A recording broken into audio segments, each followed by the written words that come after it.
Hello everyone, welcome to my channel. आज हम इस वीडियो में प्रभावी नाभिकीय आवेश इफेक्टिव न्यूक्लियर चार्ज के बारे में डिस्कस करेंगे। एक बहुत इंपॉर्टेंट टॉपिक है बीएससी सेमेस्टर एग्जाम्स के लिए। Atomic structure and periodic properties unit का एक इंपॉर्टेंट कॉन्सेप्ट है। सो इस पर्टिकुलर वीडियो में हम डिटेल में समझेंगे कि प्रभावी नाभिकीय आवेश इफेक्टिव न्यूक्लियर चार्ज क्या होता है, क्या इसका बेसिक कॉन्सेप्ट है। इससे रिलेटेड एक इंपॉर्टेंट कॉन्सेप्ट परिरक्षण प्रभाव शील्डिंग इफेक्ट के बारे में भी डिटेल में डिस्कस करेंगे। एंड शील्डिंग इफेक्ट को स्लेटर रूल्स के द्वारा किस प्रकार कैलकुलेट किया जाता है, इसके क्या रूल्स हैं, उसको डिटेल में देखेंगे। एंड कुछ इंपॉर्टेंट न्यूमेरिकल क्वेश्चन भी सॉल्व करेंगे जो आपके एग्जाम प्रिपरेशन के लिए डेफिनेटली बहुत हेल्पफुल होगा। सो स्टार्ट करते हैं। प्रभावी नाभिकीय आवेश इफेक्टिव न्यूक्लियर चार्ज क्या होता है। अगर हम इसका बेसिक डेफिनेशन देखें, सो प्रभावी नाभिकीय आवेश वह शुद्ध आकर्षण बल है जो परमाणु के नाभिक धनात्मक प्रोटॉनों द्वारा किसी बाहरी इलेक्ट्रॉन पर लगाया जाता है। यह वास्तविक नाभिकीय आवेश से कम होता है क्योंकि आंतरिक इलेक्ट्रॉनों द्वारा बाहरी इलेक्ट्रॉनों पर शील्डिंग या स्क्रीनिंग इफेक्ट डाला जाता है। ठीक है, तो प्रभावी नाभिकीय आवेश एक जो है शुद्ध आकर्षण बल है। जैसे कोई भी हम एटम लेंगे, परमाणु लेंगे, उसके बीच में नाभिक प्रेजेंट होते हैं, मतलब धनात्मक प्रोटॉन इसमें प्रेजेंट होते हैं। ठीक है, तो इसके द्वारा जो है, अगर इस नाभिक के द्वारा बाहर के जो इलेक्ट्रॉन है, जैसे ये हमारे विभिन्न कोष हो गए, ठीक है, सेल्स हैं ये, तो बाहर के जो इलेक्ट्रॉन्स हैं उस पर जो आकर्षण बल होता है उसी को ही इफेक्टिव न्यूक्लियर चार्ज कहा जाता है। ठीक है, लेकिन ये जो हमारा आकर्षण होता है, आकर्षण बल होता है, ये वास्तविक नाभिकीय आवेश, वास्तविक इफेक्टिव न्यूक्लियर चार्ज से कम होता है। क्योंकि जैसे ये आउटर सेल में ये इलेक्ट्रॉन प्रेजेंट है, तो इसके बीच में ये बीच वाले जो सेल्स में भी इलेक्ट्रॉन प्रेजेंट है, तो इन इलेक्ट्रॉन्स के कारण, ठीक है, ये इलेक्ट्रॉन्स क्या होते हैं, एक प्रकार के शील्ड का काम करते हैं, जिसके कारण जो नाभिक और बाहरी इलेक्ट्रॉन के बीच आकर्षण है, जो अट्रैक्शन है, वो कम हो जाता है। ठीक है, इसको शील्डिंग इफेक्ट कहा जाता है। तो मेन कॉन्सेप्ट यहाँ पे ये है कि प्रभावी नाभिकीय आवेश किसे कहते हैं। न्यूक्लियस के द्वारा बाहर के इलेक्ट्रॉन्स के साथ जो अट्रैक्शन होता है उसी को इफेक्टिव न्यूक्लियर चार्ज कहा जाता है। एंड बीच के जो इलेक्ट्रॉन्स हैं एक प्रकार के शील्ड का काम करते हैं, इनके बीच जो अट्रैक्शन है उसको कम करते हैं, उसको ही शील्डिंग इफेक्ट कहा जाता है। ठीक है, अब मेन चीज आपको ये याद रखना है, प्रभावी नाभिकीय आवेश का सूत्र क्या होता है, फॉर्मूला, मतलब इससे रिलेटेड न्यूमेरिकल टाइप क्वेश्चन भी पूछे जाते हैं।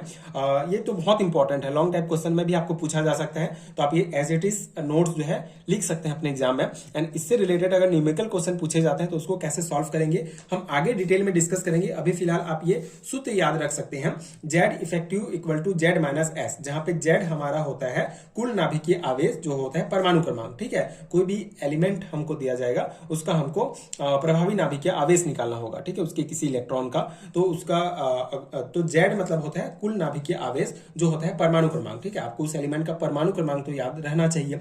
ठीक है, ये पहला हमारा निकल गया। उसके बाद सेकंड होता है S, जो होता है परिरक्षण स्थिरांक, शील्डिंग कांस्टेंट। अब ये S हम क्या होता है, इसको कैसे निकालते हैं, इसको हम देखेंगे। ठीक है, अभी तक ये बेसिक आपको समझ में आ गया। प्रभावी नाभिकीय आवेश क्या होता है, उसके लिए उसको कैलकुलेट करने के लिए एक फॉर्मूला दिया गया है जो है Z effective equal to Z minus S, जहां पे Z होता है एटॉमिक नंबर मेनली और S होता है शील्डिंग इफेक्ट। ठीक है, शील्डिंग कांस्टेंट। अब इस शील्डिंग इफेक्ट क्या होता है इसको पहले समझते हैं, उसके बाद शील्डिंग कांस्टेंट कैसे कैलकुलेट करते हैं उसको देखेंगे। तो परिरक्षण प्रभाव शील्डिंग इफेक्ट क्या होता है, आंतरिक इलेक्ट्रॉन बाहरी इलेक्ट्रॉनों और नाभिक के बीच मौजूद आकर्षण बल को कम करते हैं, इसे शील्डिंग प्रभाव कहा जाता है। ठीक है, बेसिक, बहुत बेसिक कॉन्सेप्ट है। ये हमारा न्यूक्लियस है, ठीक है, और ये हमारा आउटर इलेक्ट्रॉन है और ये इनर इलेक्ट्रॉन है। ठीक है, और ये न्यूक्लियस है। तो न्यूक्लियस और आउटर इलेक्ट्रॉन के बीच एक प्रकार का अट्रैक्शन होता है।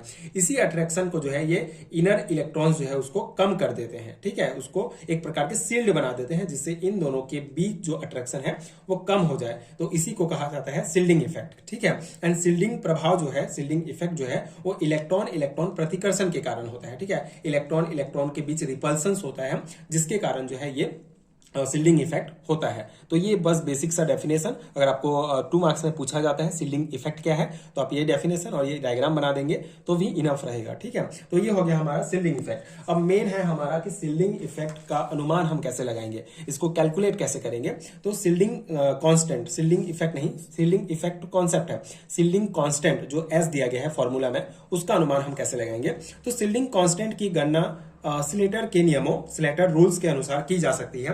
ये नियम आंतरिक और बाहरी इलेक्ट्रॉनों के योगदान को निर्धारित करते हैं। ठीक है, अब यहाँ पे स्लेटर रूल दिया गया है जिससे हम शील्डिंग कांस्टेंट का अनुमान लगाते हैं। स्लेटर का रूल्स क्या है इसको हम एक एक करके डिस्कस करेंगे, उसके बाद एग्जांपल्स के द्वारा इसको अप्लाई करके समझेंगे। ठीक है, तो स्लेटर के द्वारा जो है सन 1930 ईस्वी में सिल्डिंग कांस्टेंट ज्ञात करने के लिए निम्न नियम दिए गए। पहला नियम है कि सभी इलेक्ट्रॉनों को उनकी क्वांटम संख्या n और l के आधार पर निम्नलिखित समूह में बांटा जाता है। ठीक है, इस प्रकार से समूह बनाएंगे। ठीक है, अलग अलग उसका जो हमारा कौन से सेल में है उस हिसाब से इसको उसका सेल और सब सेल मतलब उनकी क्वांटम नंबर, मुख्य क्वांटम नंबर और द्विगुणित क्वांटम नंबर के आधार पर उसको इस प्रकार से समूह में बांटेंगे। सबसे पहला रूल। ठीक है, सेकंड रूल है उसी समूह n सेल के इलेक्ट्रॉन का योगदान क्या होगा, तो प्रत्येक इलेक्ट्रॉन का योगदान 0.35 होता है। उसी समूह n सेल के इलेक्ट्रॉन के लिए अपवाद 1s इलेक्ट्रॉनों के लिए 0.30 का योगदान लिया जाता है। अब ये बस आप यहाँ पे देखिए, याद कीजिए इसको,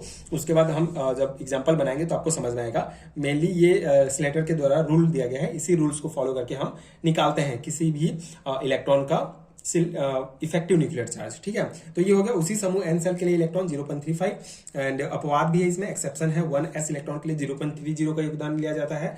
एक स्तर नीचे n-1 के प्रत्येक इलेक्ट्रॉन का योगदान 0.85 होता है एंड 2 या अधिक स्तर नीचे प्रत्येक इलेक्ट्रॉन का योगदान 1.0 होता है। अब देखिए, ये आप रूल याद कर लिए। उसके बाद अब एग्जाम्पल देखते हैं। जैसे सोडियम है हमारा, ठीक है, सोडियम Na का इसका इलेक्ट्रॉनिक विन्यास होता है 1s2 2s2 2p6 3s1। इसमें कहा गया कि बाहरी इलेक्ट्रॉन का इफेक्टिव न्यूक्लियर चार्ज निकालिए। ठीक है, बाहरी इलेक्ट्रॉन क्या है 3s1। ठीक है, इस इलेक्ट्रॉन का हमको इफेक्टिव न्यूक्लियर चार्ज निकालना है। ठीक है, तो नाभिकीय आवेश Z मतलब फॉर्मूला क्या है, ZeF बराबर Z-S होता है। ठीक है, तो Z हमको पता है, Z होता है हमारा नाभिकीय आवेश मतलब कि एटॉमिक नंबर। तो सोडियम का एटॉमिक नंबर हो गया 11। अब हमको निकालना है S। ठीक है, अब हमको ये सिल्डिंग कांस्टेंट की आवश्यकता है, तो हमको किसके लिए निकालना है 3s के लिए इलेक्ट्रॉन के लिए निकालना है, क्योंकि इसी का पूछा गया है। ठीक है, स्पेसिफिक पूछा जाएगा आपको क्वेश्चन में, तो आप उस हिसाब से निकालेंगे। तो 3s इलेक्ट्रॉन के लिए उसी समूह के अन्य इलेक्ट्रॉन का योगदान क्या होता है 0.35। ठीक है, तो 3s1 में सिर्फ एक ही इलेक्ट्रॉन है। इस समूह में जो है 3 समूह में ये वाला जो समूह है इसमें सिर्फ एक ही इलेक्ट्रॉन है, उसको हमको निकालना है। तो इसके जो अन्य अगर इसमें और इलेक्ट्रॉन होते जैसे 2 या 3 होता, 2 होता मान लो, तो दूसरे इलेक्ट्रॉन का योगदान होता है 0.35, लेकिन यहाँ पे कुछ नहीं है तो ये हमारा हो जाएगा 0 और यह इसका मान हो जाएगा 0। ठीक है, कुछ योगदान नहीं है क्योंकि कोई अन्य इलेक्ट्रॉन इसमें प्रेजेंट नहीं है। सेकेंड रूल है हमारा n-1 स्तर मतलब 2s 2p के लिए इलेक्ट्रॉन क्या है n-1 स्तर मतलब कि उससे एक निचला स्तर। ठीक है, 2s और 2p के लिए, तो इसका योगदान क्या है 0.85। तो इसमें कितने इलेक्ट्रॉन है, प्रत्येक इलेक्ट्रॉन का योगदान ना 0.85, तो कितने इलेक्ट्रॉन है टोटल 6 7 8 इलेक्ट्रॉन है और हर एक इलेक्ट्रॉन का योगदान 0.85। तो इसको दोनों को गुणा करेंगे तो हमारा आ जाएगा 6.8। ठीक है, ये मान आ गया हमारे n-1 स्तर के लिए। n-2 स्तर के लिए मतलब उससे और एक स्तर के लिए 1s2 है, तो उसमें 2 इलेक्ट्रॉन है, उसका योगदान होता है 1, तो 1 गुणा 2 मतलब 2 हो गया। ठीक है, अब तीनों को हम जोड़ देंगे जिससे हमारा निकल जाएगा सिल्डिंग कांस्टेंट। तो S बराबर 0 6.8 प्लस 2.0 इक्वल टू 8.8, जहां पे Z इफेक्टिव फॉर्मूला में हम रख देंगे। ठीक है, क्योंकि हमको मिल गया हमारा Z मिल गया एटॉमिक नंबर, ठीक है, नाभिकीय आवेश जो है, और S मिल गया जो है हमारा सिल्डिंग कांस्टेंट। तो दोनों को हम घटा देंगे तो हमारा निकल जाएगा इफेक्टिव न्यूक्लियर चार्ज किसके, सोडियम के आखिरी इलेक्ट्रॉन के लिए। ठीक है, तो इस प्रकार से हम निकालते हैं। एक और एग्जाम्पल देख लेते हैं जिससे आपको और अच्छे से समझ में आ जाएगा। क्लोरीन ले लेते हैं एग्जाम्पल में। ठीक है, तो क्लोरीन है, तो क्लोरीन का इलेक्ट्रॉनिक विन्यास होगा हमारा, इलेक्ट्रॉनिक कॉन्फ़िगरेशन होगा 1s2 2s2 2p6 3s2 3p5 हो गया। अब बाहरी इलेक्ट्रॉन जो है, इसका बाहरी इलेक्ट्रॉन जो है हमारा जो बाहरी ग्रुप है उसका हमको निकालना है इफेक्टिव न्यूक्लियर चार्ज। ठीक है, तो सब नाभिकीय आवेश हमको पता है एटॉमिक नंबर क्लोरीन का 17 और 3p इलेक्ट्रॉन के लिए अगर हम 3p इलेक्ट्रॉन के लिए अगर हम फिर जो है S है हमारा सिल्डिंग कांस्टेंट, उसको कैसे कैलकुलेट करेंगे।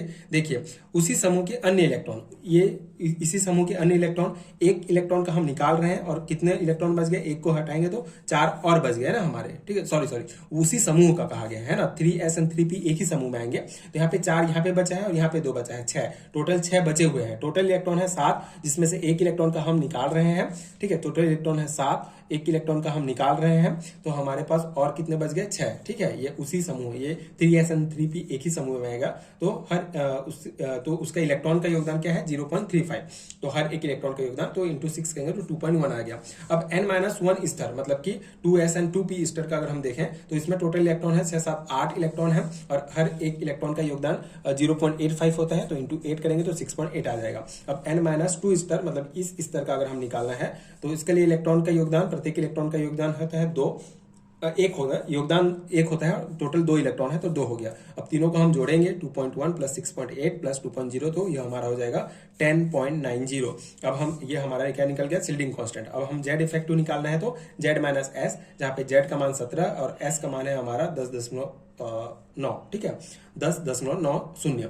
तो हम इसको घटा देंगे तो 6.1 निकल जाएगा हमारा क्लोरीन के 3p इलेक्ट्रॉन्स के इफेक्टिव न्यूक्लियर चार्ज, ठीक है, इफेक्टिव न्यूक्लियर चार्ज ये हमारा निकल गया। तो इस प्रकार से निकालना है, बहुत सिंपल है, ठीक है। अब यहाँ इसी से रिलेटेड एक इंपॉर्टेंट कॉन्सेप्ट है कि आवर्त सारणी में प्रभावी नाभिकीय आवेश की प्रवृत्ति कैसी होती है, पीरियोडिक टेबल में कैसे होगा। तो पीरियड में अगर बाएं से दाएं जाने पर जेड इफेक्टिव बढ़ता है, कारण प्रोटॉन की संख्या बढ़ने से जेड बढ़ता है, लेकिन शिल्डिंग में अधिक वृद्धि नहीं होती है। परिणाम नाभिकीय आकर्षण बढ़ने से परमाणु का आकार छोटा हो जाता है, ठीक है। अब ग्रुप में अगर हम देखें ऊपर से नीचे जाने पर जेड इफेक्टिव थोड़ा कम होता है। इसका कारण यह है कि बाहरी इलेक्ट्रॉन की नाभिक से दूरी बढ़ जाती है, जिससे आकर्षण बल घटता है, ठीक है। इसका परिणाम यह है कि परमाणु का आकार बड़ा हो जाता है, ठीक है। तो ये 2 इंपॉर्टेंट कॉन्सेप्ट है, इंपॉर्टेंट पॉइंट है जो आपको लिखना है आपके एग्जाम में, ठीक है। तो पीरियोडिक टेबल में इसका जो प्रवृत्ति है ये दिखाया गया है।